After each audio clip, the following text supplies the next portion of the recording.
Hello, how you guys doing? Welcome back. My name is Chris Matthews. I'm your relationship coach and licensed marriage and family therapist. And in this video, I want to give you guys some strategies to prevent a divorce or a breakup. So I'm going to go ahead and jump right into it. Strategy number one, make sure that you invest in the relationship. So as a couples counselor, a lot of clients come to therapy at the last minute. They usually will see therapy as this last-ditch effort to save or repair the relationship.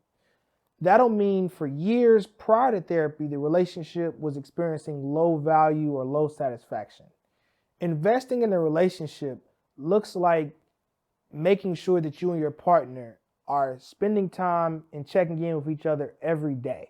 Don't wait until you felt abandoned or neglected for years prior to going to therapy.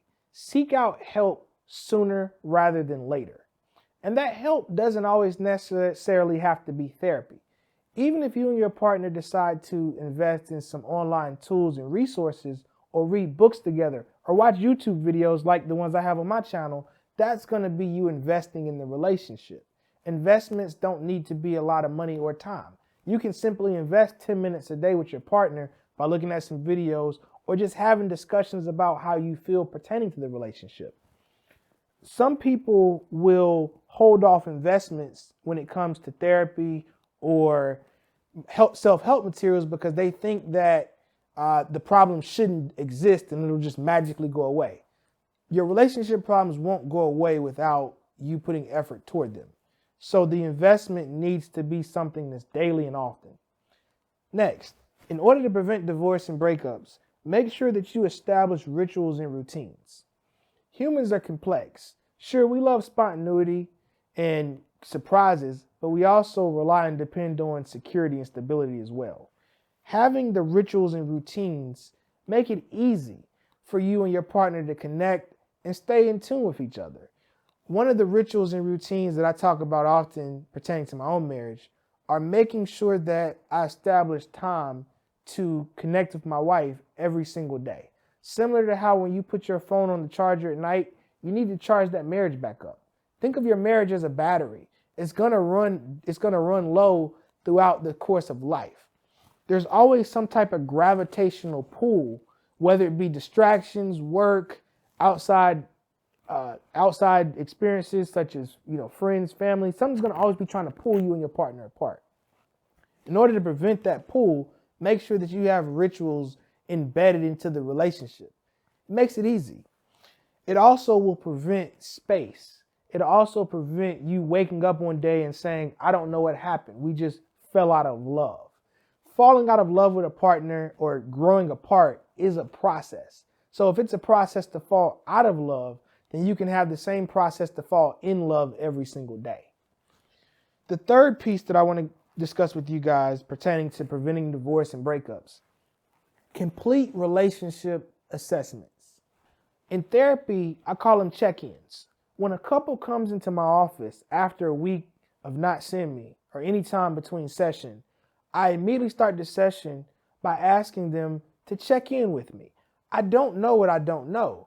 In other words, a lot can happen between a 6 or 7 day period.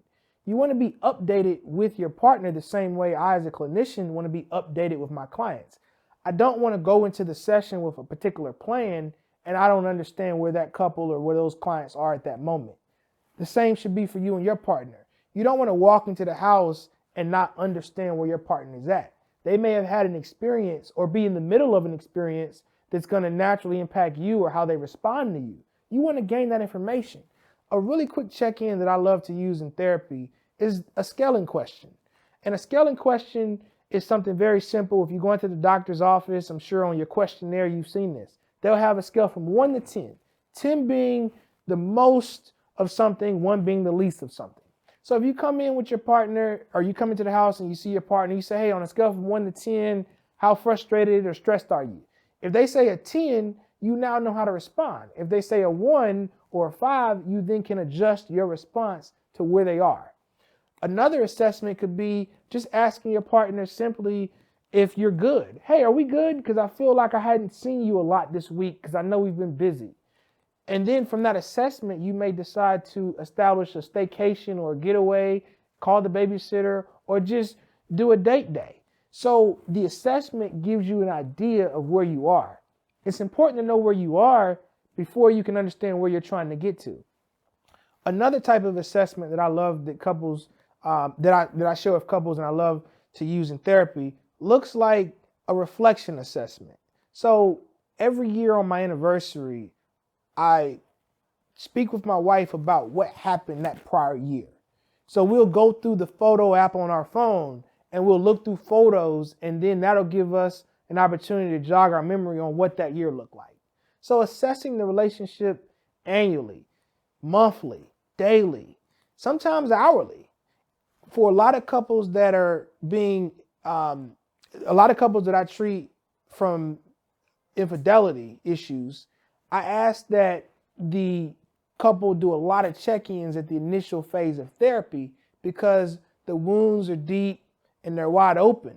And the partner that was cheated on may need that additional security to understand where the betrayed partner or betrayal partner is in that moment. So that could look like a FaceTime call. That could look like emails. One couple, they did a lot of emoji sharing. And those were, signs that one partner was thinking about the other partner. So check-ins and assessing the relationship are crucial. The fourth strategy that couples can apply to prevent breaking up or growing apart or divorcing is make life or death commitments. I know that's pretty deep in the sense of life or death, using those two words, but I mean that with intent, because in a later video, I talked about how my wife and I look at our marriage like trapeze artists. There's no net underneath.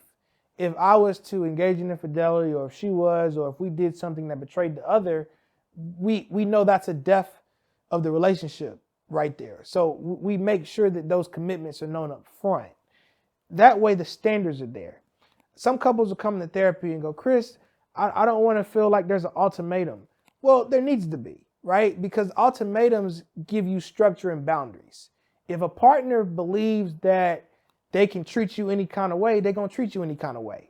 So making sure that you have those life or death commitments. And when I say life or death, the relationship life or the relationship death. Ensuring that if your partner and you have a child together and that partner bails or checks out and chooses not to be a parent, that needs to be some level of life or death commitment. Are you willing to support a relationship with someone that's not going to be a partner with a life that you both brought into the world together?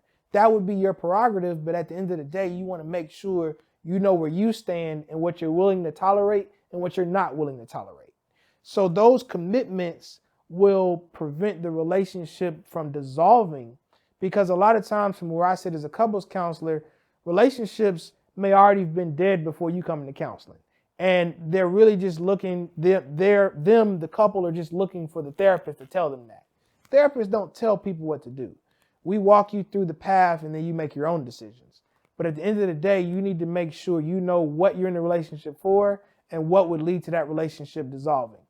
So just to recap, invest in the relationship, establish rituals and routines, complete assessments often, and make sure you have life or death commitments.